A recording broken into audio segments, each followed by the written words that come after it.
Patay ang 56 anyos nga radio technician humad gipusil sa riding in tandem suspects sa Sultan Kudarat, Maguindanao del Norte.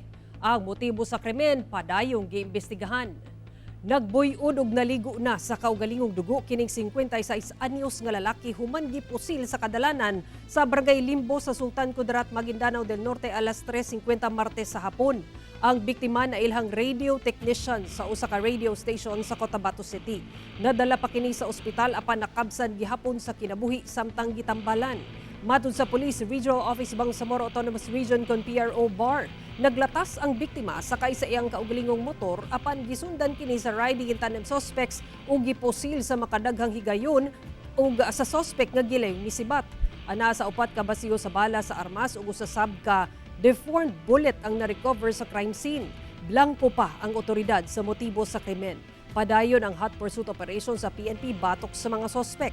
Ginakuhaan pa og pahayag ang kabanay sa biktima ug ang gitrabahuan niini.